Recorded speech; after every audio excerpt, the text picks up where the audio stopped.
It's like every day brings us more surprises. I'm going to give you a day 16, like a partial recap. I haven't watched the entire thing yet, but I do have tidbits. And there have been a lot of crazy developments in just a single day. If you'll allow me just a quick moment of self-indulgence, you know that I am drinking out of a new mug. This is not an ad. I just went to this place yesterday for lunch. It's called Rushing Trading Company, and it's very good. It's in Johns Creek, Georgia. But you know it takes a lot for me to leave my house, and a good lunch isn't the only reason I did it.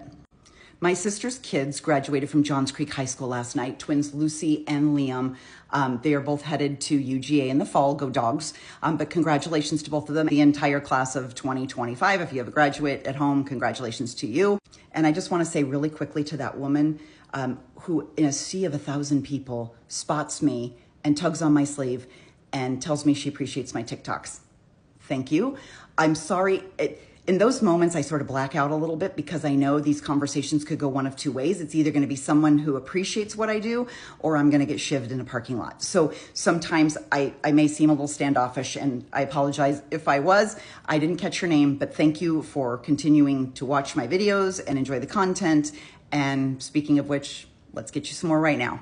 So day 16 starts with Maureen Hartnett getting back up on the stand for the rest of her cross-examination. And if you've been watching this, you'll feel like every single thing she brought up, like all of these kind of gotcha, the glass, the hair, everything kind of blew up. Alessi did a very, very nice job of just sort of picking this apart. And the end result here is that when she's asked, was there any DNA, any blood, any tissue, any skin cells, like anything on the car, the side, the bumper, the back, the lift gate, the undercarriage, the answer is no. And so scientifically, there just isn't any way that Karen's SUV hit John O'Keefe or just hit any human or dog or anything, because there's no blood anywhere on the car or in the taillight, which is where you would kind of expect it to be. If the sharp edges ripped open your skin, there would be skin cells. There would be something inside on the jagged edges somewhere, and it's just not there. At the very end, after the questioning was over, she asked if she could amend a statement, which was quite a shock. I don't think anybody was expecting that. She wanted to clean up a record or clean up a response that she'd made, and it was to the defense. They have a quick sidebar, and we're all waiting to see what she's going to come up with. And then Judge Bev just comes out of the sidebar, and she turns to her and she goes, "Thank you for your time. Bye-bye." And she never gets to say what she needed to say. So we will never know.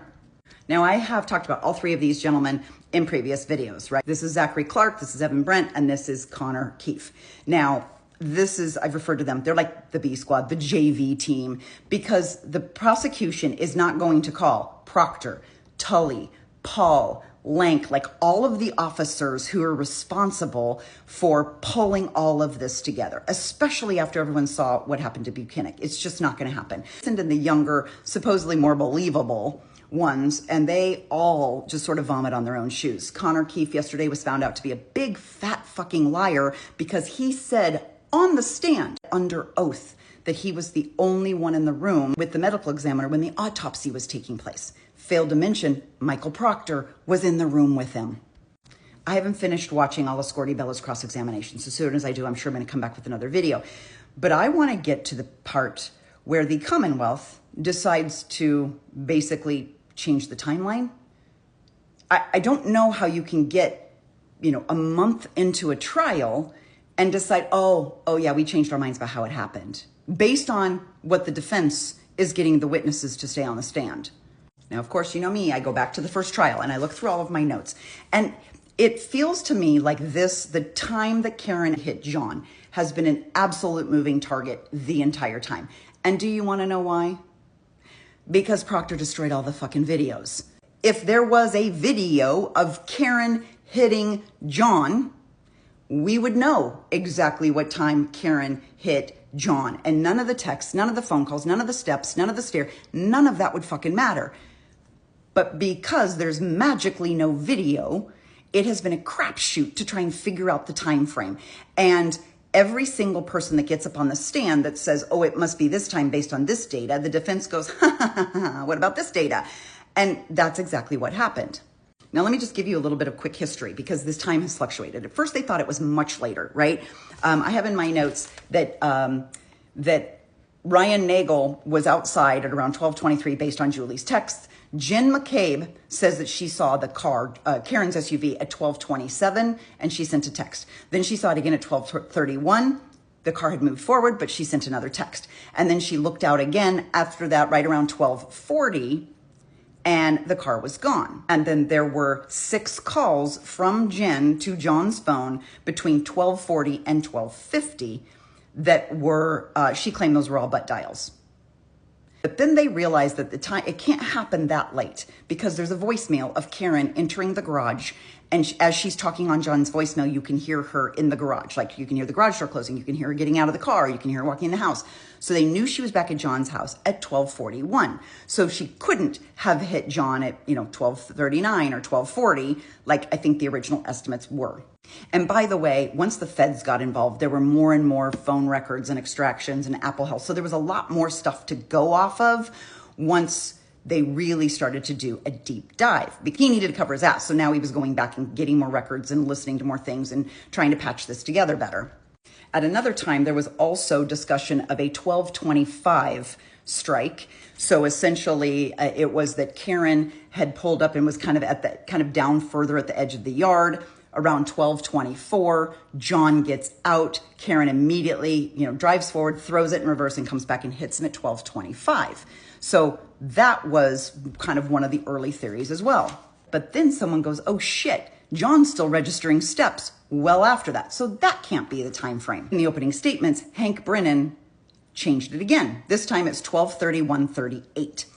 And I thought, damn, he's cutting it close. And then Nicholas Garino testified that Karen's phone logged onto John's home Wi-Fi at 12:36. And you have to be within, I would say like near the driveway in order to activate the home Wi-Fi. Like you got to be pretty close. So she was there. And now that timeline is just a few minutes for her to get home in a blizzard, and she's drunk. It doesn't match. But according to Ian Whiffin's testimony, they realized, well, shit, he can't be nearly dead on the grass at 12:31 and then magically get up and take 36 steps between 12:31 and 12:32. And by the way, Ian Whiffin was even specific enough to say 36 steps in a westerly direction, like walking to the front door. That is west.